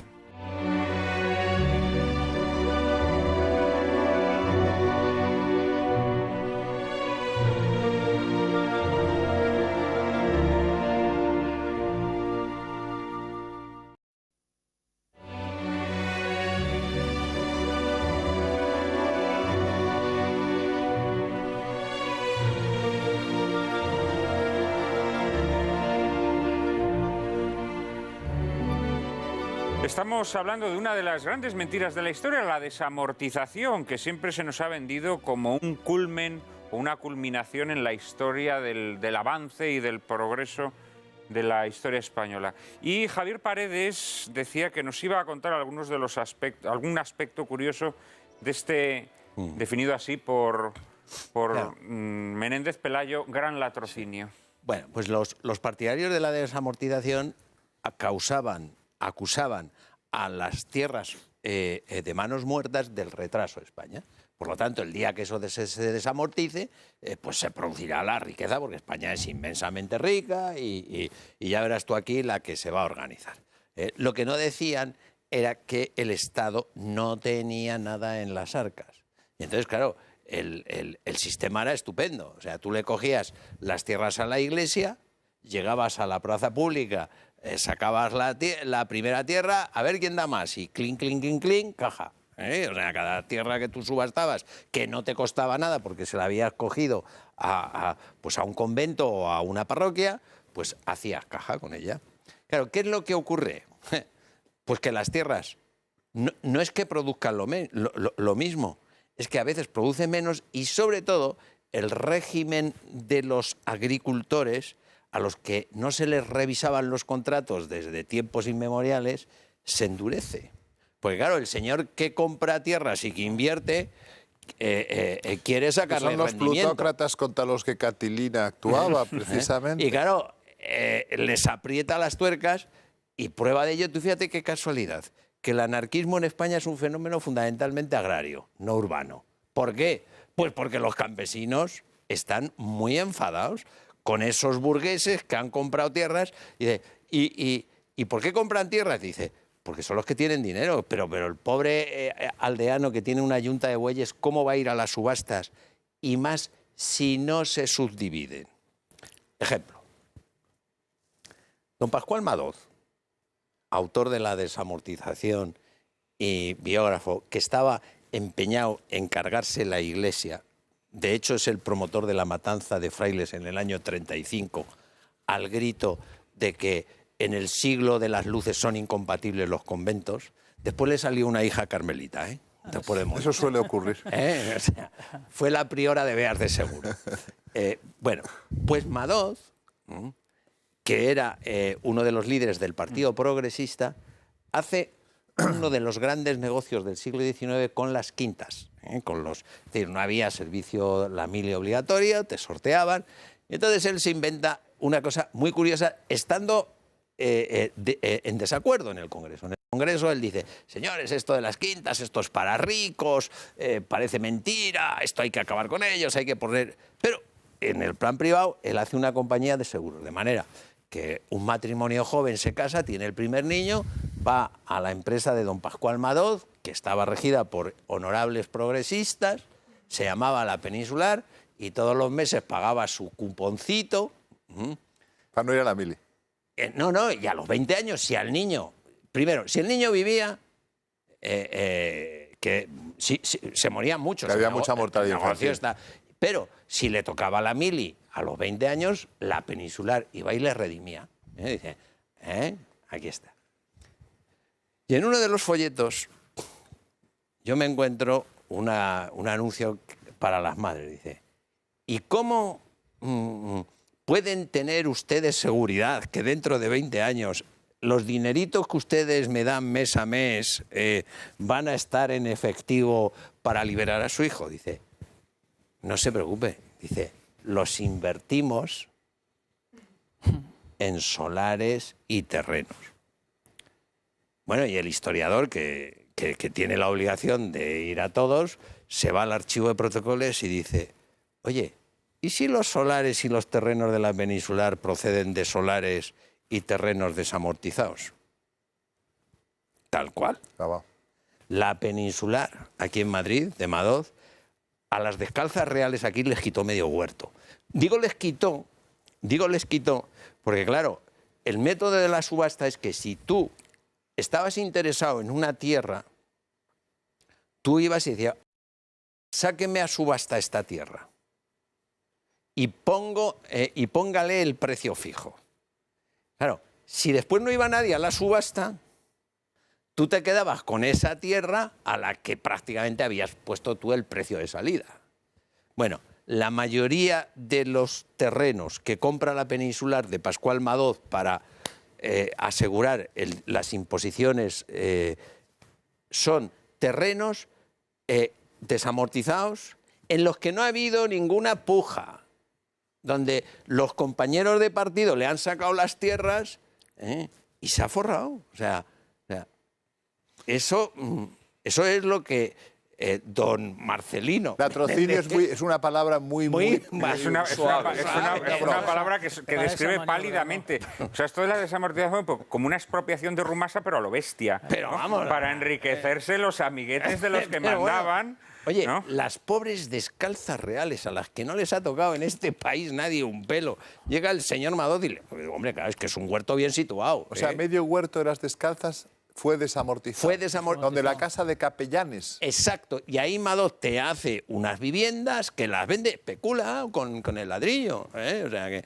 Pero bueno, yo tengo en el libro, detallado todos los solares, Cantabria, Es que no se hicieron subdivisiones de la tierra. Y por eso, en buena medida, el latifundio español tiene su origen en el siglo XIX. Es decir, Claro. Este es el asunto. Es decir, ¿quién puede ir a las subastas? Gente con posibles. Los grandes terratenientes. Los grandes terratenientes. La gran división Este es un tema no económica. suficientemente estudiado. Sí estudiado, lo que pasa es que claro, es un tema sobre el que existe un gran silencio, ¿no? Y es como el campesino que vivía efectivamente bajo un régimen económico instaurado por la Iglesia, era un campesino infinitamente menos miserable que el que surge luego en el orden liberal, ¿no? Ya. Juan Manuel, Precisamente con las desamortizaciones, ¿no? y si Pero me ocurrió permites, también en todos los demás países con el liberalismo. El proletariado es un fenómeno decimonónico Juan Manuel, también. y hay otro desastre, porque al fin y al cabo pues siempre hay historiadores malvados que se van al archivo de protocolos y fichan las tierras de las descalzas reales el origen, pero claro, nadie podrá contabilizar el desastre cultural que ha supuesto la desamortización. Desaparición de imágenes, desaparición de patrimonio cultural, etcétera, bibliográfico. Una parte de ese patrimonio bibliográfico pasó a la Biblioteca Nacional y otras bibliotecas, pero otro se quemó, Y se de todo perdió, se tipo. vendió. Y- Conventos que se abandonaron y se vinieron abajo. Y de vamos. todo tipo, y hasta ecológico. Pues sí, probablemente, sí, sí. Muy sencillo, es que tú compras las tierras y podías pagar en 14 años los plazos. Entonces tú te compras un monte y ¿qué haces? Lo talas, te llevas la madera y el segundo plazo... hacer caja. ¿Eh? Hacer caja con la Hacer madera. caja, exactamente, ¿eh? Y el segundo plazo tú ya no lo pagas. O sea, el desastre cultural en obras de arte. Bueno, claro, la gente, pues imagínate lo que le podía interesar, lo que le interesaba era apretar a los aparceros para que cada mes le pagaran no sé qué, los códices, las obras de arte, una vez que echaron a los monjes de esos sitios. Las sillerías, pues claro, eso no vale nada. Todo. Pues eso para la lumbre. Y eso no se... No, y de ahí surge un tráfico de obras de arte, Claro. o a partir de ahí, que además va a durar... se va a durar alargar, hasta la República, hasta sí, la Segunda hasta la República. Segunda República, en donde hay un tráfico de obras de arte procedentes de la desamortización. Pero perdona, sigue. No, pero si ya he dicho yo... No, y luego, claro, hay muchos monasterios, entonces, es decir, los monjes, los frailes, cuando les son arrebatadas esas tierras, ya no pueden vivir, no tienen medios de subsistencia, tienen que abandonar el monasterio, y en tierras de Castilla hay varios monasterios en ruinas, de Luego, los que luego, quedan... eso produce también... Hubo un momento que en España había 25.000 exclaustrados. Que se dice Ahora lo que pronto, se produce es una hombres cuestión... viejecitos que estos pájaros les han echado de los No, les han conventos. dejado en la calle.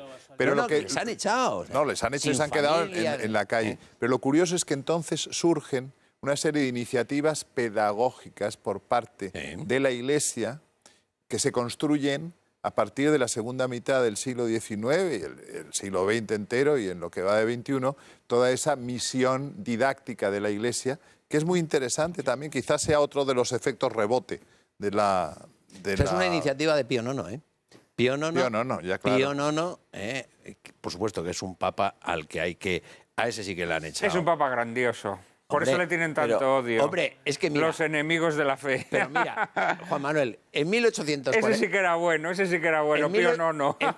En Concilio Vaticano 1846, Pío IX, en 1846, 2 años antes de que se publique el Manifiesto Comunista, dice, ojo con el comunismo, que es una cosa mala y perversa.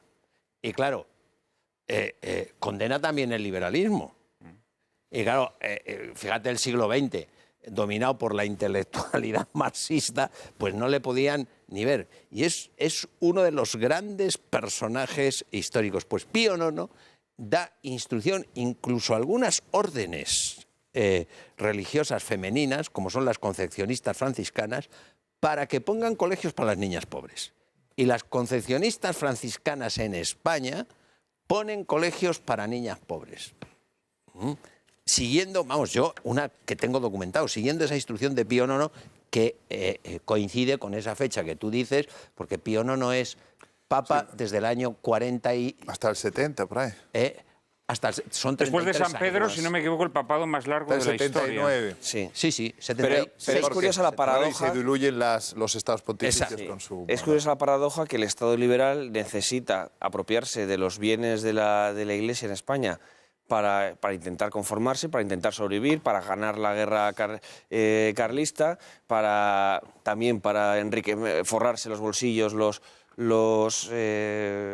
políticos de turno, y al mismo tiempo va a crear un enorme problema que se va a mantener a lo largo de todo el siglo XX. Es decir, bueno, que va a afectar a las relaciones entre la Iglesia y el Estado. Es decir, porque a partir de ese momento se necesita encontrar una fórmula para financiar todas las labores que realiza la Iglesia. Es decir, hasta ese momento la Iglesia era un estado de bienestar. Contenido social, además. Sí, era un estado de bienestar, una sociedad del bienestar paralela, se autoabastecía, los conventos eran autosuficientes. A partir de ese momento, el Estado a corto plazo resuelve o va a intentar resolver un problema, pero a medio o largo plazo se lo va a complicar. Bueno, el Estado liberal lo que pretende es convertir a la Iglesia en una especie de sociedad filantrópica, ¿no? Claro. Que es lo que denuncia Donoso Cortés y anticipa que será el fin de la Iglesia. El día que la Iglesia se olvide de las obras de misericordia espiritual y se dedique solo a las corporales, pues estará muerta, porque llegará el día que el Estado lo podrá hacer mejor que ella, ¿no?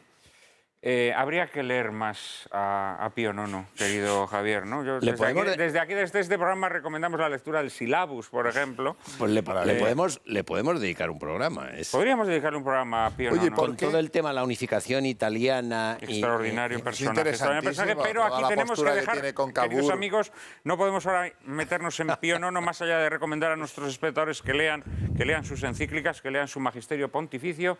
Y vamos a pasar a la última de las mentiras de la historia que vamos a analizar en este programa de Lágrimas en la lluvia.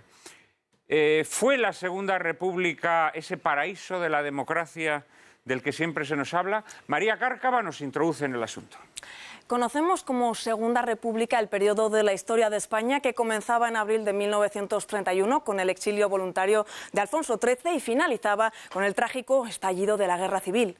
Constantemente se nos bombardea con la retahíla interminable de sus conquistas y logros democráticos, que parecen ser tantos que incluso hoy, 80 años después, no son pocas las voces que se alzan para que se impulse una tercera. La historia oficial se empeña en reivindicar el legado democrático, los logros sociales y las tendencias modernizantes de la Segunda República, pero la realidad parece ser muy distinta. El advenimiento de la República, tras unas elecciones municipales ganadas por las candidaturas monárquicas, no puede decirse, desde luego, que fuera un dechado de ortodoxia democrática. Episodios como la quema de conventos ya en 1931 o la matanza de casas viejas en 1933 tampoco parecen ser primores de democracia. Y tras la victoria de la CEDA en las elecciones de noviembre de 1933, el socialista Indalecio Prieto amenazó: en caso de que las derechas sean llamadas al poder, el Partido Socialista contrae el compromiso de desencadenar la revolución. Amenaza que, por cierto, cumplió a rajatabla con la Revolución de Octubre de 1934, en la que estuvieron involucrados notorios políticos republicanos, empezando por el propio Prieto. A Pablo Hispán le preguntamos esta tarde: ¿fue la Segunda República un verdadero régimen democrático? Pablo. Creo que la propia película que hemos visto esta tarde nos ayuda a responder esa pregunta. Hay un momento al comienzo de la misma en la que James Stewart afirma que el tren ha traído a esta ciudad la modernidad, y la modernidad son iglesias y escuelas. Esa imagen, esa idea, sería todo lo contrario a lo que un modernizador español diría en 1931. Si queremos modernizar España, lo que tenemos que hacer es eliminar el papel de la Iglesia de la vida social. Y eso es lo que se va a intentar a través de la Constitución republicana. Esa oportunidad que pudo ser para la concordia, para establecer un texto en el cual cupiesen todos los españoles la diversidad de tendencias que existía en el país, pues ante una coyuntura política determinada en abril del 31, cuando se había descompuesto el régimen de la monarquía con la salida de Alfonso XIII, lo que se utilizó fue para imponer una religión política, en este caso laicista, desde el Estado, yendo en contra de los derechos y libertades fundamentales de propios españoles, como podían ser, por ejemplo, los jesuitas, a los cuales les fue disuelta su orden, o las propias órdenes religiosas a las cuales se les prohibió la enseñanza. Es decir, eso va en contra de los derechos y libertades de esas personas, de esos franciscanos o de esos marianistas, ¿no? Entonces, ese error del comienzo y el propio Azaña así lo reconoce luego en varios discursos, va a determinar mucho el futuro de la República. Pero también esa imagen distorsionada, yo creo que también, digamos, el otro bando también lo utiliza. Es decir, aquí se ha utilizado una imagen de la República de víctimas. La gente de izquierdas para decir fuimos víctimas de un golpe militar que existió, y los católicos para decir fuimos víctimas y aquí hubo 7.000 curas asesinados. Bueno, también esa victimización ayuda a ocultar otras realidades, es decir, la intransigencia política que existió en todos los bandos, la división profunda del Partido Socialista, pero también en la propia Iglesia Católica, es decir, los obispos contra el nuncio, las peleas entre obispos, el de Tarragona con el de Toledo. Hay un libro que se ha publicado recientemente que se llama Verdades como puños, donde a través de diversos ensayos se ve cómo la profunda intransigencia que existía dentro de todos los ámbitos de la vida política española, en el Partido Comunista, el Partido Socialista o en la CEDA. Es decir, Gil Robles estaba peleado con Ángel Herrera Oria. Es decir, fue una de las etapas más lamentables de la historia española, que yo creo que la guerra civil lo que ha hecho ha sido distorsionar todo lo de negativo que ya de por sí tuvo esos 5 años de intensa vida, que en lugar de llevar a una modernización real, es decir, a una oportunidad en la cual pues todas las tendencias pudieran desarrollarse en un ámbito de libertad, pues intentó imponer de un modo sectario una visión única y casi totalitaria a través de la legislación. Lo que pasa es que esa situación que efectivamente que marca la República, esa permanente crispación y esas palabras como puños, ¿no? Sí.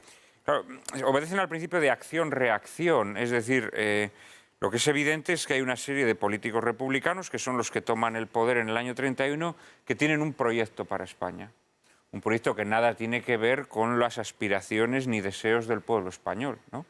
Ese proyecto lo aplican a rajatabla desde el primer momento. Tú has mencionado la expulsión de los jesuitas, has mencionado cómo a la Iglesia se le impide enseñar, e inmediatamente, claro, la política española se convierte en un hervidero.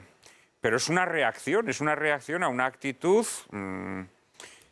repito, una serie de políticos que además, bueno, digamos que acceden al poder con esa pretensión. O sea, un político como Azaña, por ejemplo, a mí Azaña, que me parece un personaje patético en el sentido... Me parece funesto también. Lo han querido reivindicar en el sentido etimológico de la palabra. Me parece siempre una persona funesta. Es un personaje funesto y claro, luego se arrepiente. Es el mito. Luego se pone buenecito cuando en la velada de Benicarló y en sus últimas obras se pone buenecito. Oiga usted, pero usted fue un hombre que lo que quiso fue destruir al pueblo español, destruir, bueno, los fundamentos o los cimientos de la sociedad española, y con un odio a la Iglesia, un odium fidei monstruoso. No ha sido Niceto. No ha sido Niceto. No ha sido Niceto. Fue una persona, en todo caso, se le puede acusar de... Bueno, a Niceto, el Botas también tuvo un papel funesto. Sí, pero bueno, no tenía este odio, digamos... Sí, pero él era un hombre que superaron los acontecimientos, pero era un hombre que creía en la República. Y era muy vanidoso. Un ideario republicano. Creía en sí mismo como el hombre capaz de modificar la estructura de España y muy dispuesto a dar alternativa a quien fuera, con tal de deshacer a los oponentes de la idea republicana. Se la jugó de una manera. Luego se la jugó de mala manera. Y Niceto Alcalá Zamora se la jugó también a Gil Robles. Claro. Prefirió disolver el gobierno en el 36 antes que dejarle... Pero en cualquier caso, casi a ver, toda... Luis Alberto y luego Javier. Esa época, para mí, es una época ya marcada por el hierro del horror, en el sentido de que en el 29 ha estallado la crisis en Wall Street, el mundo está absolutamente en una crisis tan profunda como la de ahora, si no mayor, que solo se solventaría con la Segunda Guerra Mundial, y entonces realmente el que en ese momento se instaurara una república en España era un delirio, porque es que estaba condenada ya a priori al fracaso, porque evidentemente no había momento, no había tiempo, no era la situación como para democracias y para liberalismos. En el fondo, lo que se estaban jugando en el terreno universal las cosas era en el terreno de los totalitarismos, de izquierda o de derechas. Entonces, a la República realmente, yo no sé, habría alguno bien intencionado, pocos, pero habría alguno, y evidentemente dejaron de estarlo cuando vieron que es que no se podía construir algo mínimamente decente en un mundo como este. Un elemento también fundamental para entender la situación inhabitable que se empieza a vivir en España en cuanto queda instaurada la República, o al poco tiempo de ser instaurada la República, es la adscripción masónica de muchos de los principales políticos republicanos que tienen, como dije antes, un proyecto muy claramente marcado, que es la destrucción de la Iglesia, ¿no? Y de la sociedad católica, digamos así, Javier. Sí que conviene, yo entiendo aquí que con las prisas y el poco tiempo no se puede ser muy preciso, y claro, cuando Pablo habla de que había, pues hombre, que todos estaban un poquito enfadados unos con otros, y dice, bueno, vamos a ver, conviene precisar, cuando se proclama la República, la Iglesia en sus representantes oficiales nada dicen en contra de esa proclamación, ¿eh? O sea, ese es un primer punto, es decir, no hay obispos ni desde el Vaticano que digan, bueno, pues no parece muy mal que hayan... Mira, nosotros estamos... Dice, claro, el problema es que cuando te empiezan a quemar iglesias y te empiezan a matar gente, hombre, claro, es que... Ya en el año 31. Pero es que el 14 de abril había una ilusión colectiva, yo creo, con la República, que enseguida desaparece. Es que hay un dato que conviene recordar. Que conviene recordar, y claro, cuando tú hablas de que hay un proyecto, dices, toma, un proyecto no, un proyectazo, porque es que se produce la mayor persecución contra la Iglesia Católica de todos los siglos aquí en España. O sea, es decir, eso no es que estaban enfadados en un barrio y mataron no. Es que los dirigentes de los partidos comunistas en Valencia dicen, mire ustedes, aquí en Valencia no se puede decir misa, pues no me he dejado ni un altar. Porque se produce una persecución como nunca la ha habido en la Iglesia Católica, no solo contra las personas, sino también contra las cosas. O sea que dentro de los enfados hay distintos grados. Y claro, oye, es que aquí se mata a 14 obispos, a 1 de cada 7 religiosos y a 1 de cada 10 sacerdotes seculares, ¿no? O sea, mucho más que diezmar a la gente, ¿no? En sacerdotes incluyes también monjas, ¿no? O sea, no, las monjas aparte. Aparte. Las monjas aparte. No, monjas menos, también hubo, creo que eran unas 300, 400... o sea, más hombres, claro, mujeres perdonaban más la vida, ¿no? Sí. Entre otras cosas porque era mucho más fácil que se escapasen.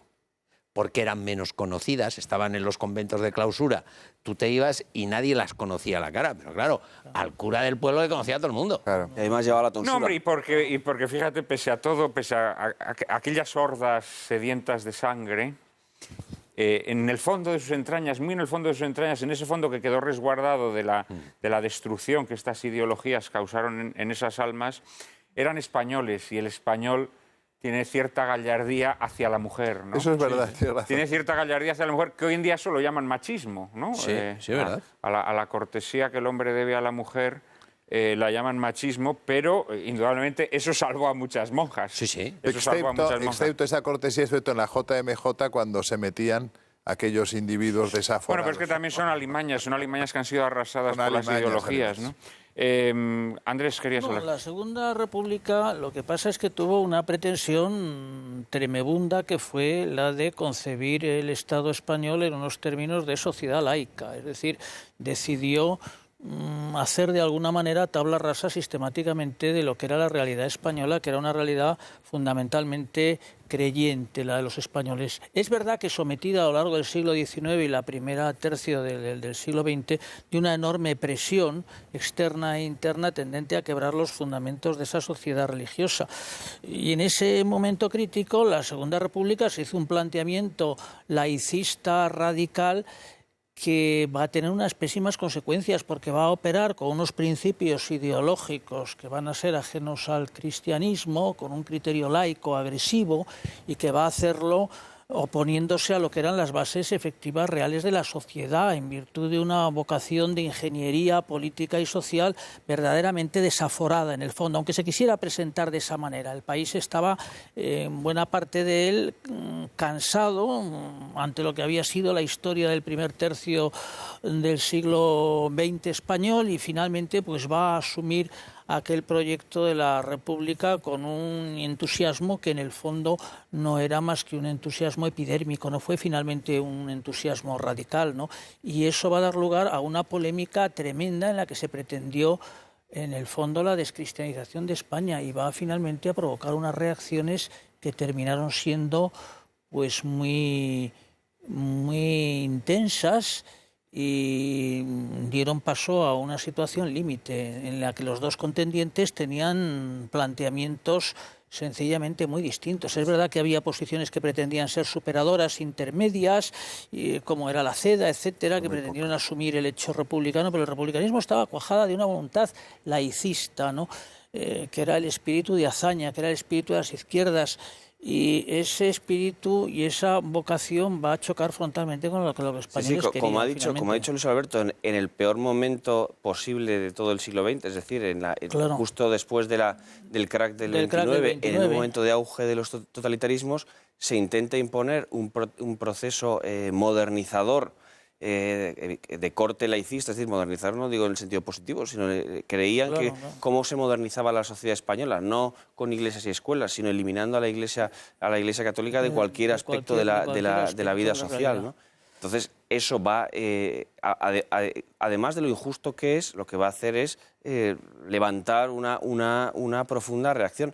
Pero yo creo que el drama es que esa reacción no es, la propuesta de esa reacción no es hay que integrar de otra manera, sino no, vamos a imponer de modo unilateral lo contrario. Un planteamiento laico que yo creo que los asesinatos ese holocausto, que yo creo que realmente también es un holocausto de católicos durante la guerra civil, va a ocultar otros dramas y otros problemas y otras debilidades que van a existir, que existieron durante esos 5 años de intensísima vida política en el ámbito de la CEDA, de las derechas, de los católicos, como queramos denominarlo, ¿no? O sea, ese mito de la Segunda República como anticatólica, que lo fue, porque los mitos no quieren decir que sean mentiras, sino son... Al revés, son discursos verdaderos, el mitos griego. Exactamente. Pero esa república anticatólica, o por el otro lado, ese fin ese dramático final de la república por la insubordinación de los militares, ¿no? Pues ayuda a ocultar todo un drama interno real, que es realmente lo útil, como tú decías al principio. Es decir, ¿la historia para qué sirve? ¿Para hacer mitos, para construir naciones o para realmente saber las decisiones libres de los hombres en las circunstancias que tomaron para que nos sirvan a nosotros para aprender? Y luego hay una cosa es, claro, que se ha logrado ocultar, ¿no? Y es que la inmensa mayoría de la izquierda en esos momentos no es democrática, es decir, la izquierda cree absolutamente en la revolución. Es que tuvieron su opción, opción de hacer una república realmente democrática en abril del 31 y lo que fueron fue a imponer una visión única de la sociedad y del Estado. En general, la izquierda española no es muy democrática, desde siempre. Lo que está claro es que la de la Segunda República, que hoy se nos presenta como modelo de izquierda democrática, no lo era. Porque el golpe de Estado fue precisamente anterior, en el 34, lo da Largo Caballero. Y además, Javier, habías levantado la mano. No solo no es democrática, sino que además de un nivel intelectual bajísimo. Es decir, hasta Raymond Carr o Eric Hobsbawm critican profundamente la nimiedad intelectual de la escuela del krausismo, que es como el gran referente intelectual de la modernización de la izquierda española. Bueno, pues dicen que es una cosa propia de un balcánica. De tercera, Krauss. Sí, balcánica, es decir, que estén inspirados en esta gente, en este tipo para hacer la modernización en España. Esto es una cosa balcánica, que es el y expresión que Azaña, utiliza. que es otro de los grandes mitos, en realidad, aunque era un escritor de alguna manera brillante y un orador colorístico, pero carecía completamente de ninguna clase de hondura intelectual. Unamuno dijo una frase terrorífica de Azaña, dijo: temedle, es un escritor sin lectores. ¿Eh? El odio, el resentimiento del escritor sin lectores es el resentimiento más brutal que hay. Javier, acabamos contigo. Nos ha convocado aquí una película que hablaba de la verdad y la leyenda en la historia. Tú hablabas de un proyecto y efectivamente el proyecto es eliminar a la Iglesia de España. Ese es el proyecto. Y por lo tanto, la primera enseñanza de la historia es saber que las cosas son lo que son.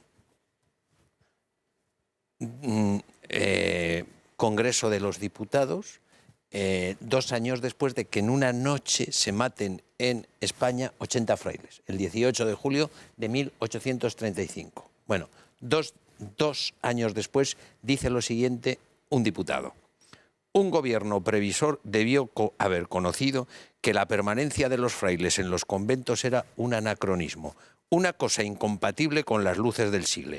Y desgraciadamente no lo conoció. Y esto obligó, en cierta manera, al pueblo a hacer por sí la reforma. Si es que lo cantan ellos. Si es que, este probablemente estaba entre las turbas que asesinaron a los 80 frailes. Seguro. Tenemos que dejarlo aquí, desgraciadamente. Espero que este pequeño repaso a algunas de las mentiras más arraigadas en nuestras conciencias de la historia les haya sido provechoso. Para mí ha sido, como siempre, un inmenso honor contar con vuestras valiosas aportaciones. Muchísimas gracias de corazón. Y en un minuto, María Cárcava y yo mismo les anticiparemos el asunto de nuestro próximo programa.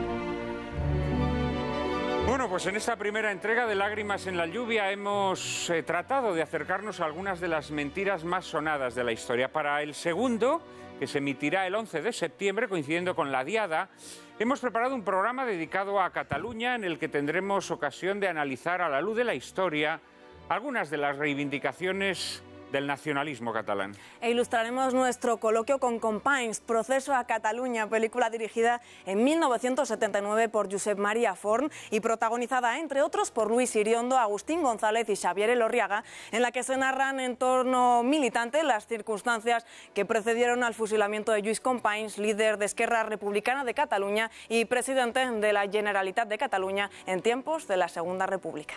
No se la pierdan, ya saben que a partir de ahora no podrán llorar lamentando que la televisión es un desierto de la inteligencia y el buen gusto.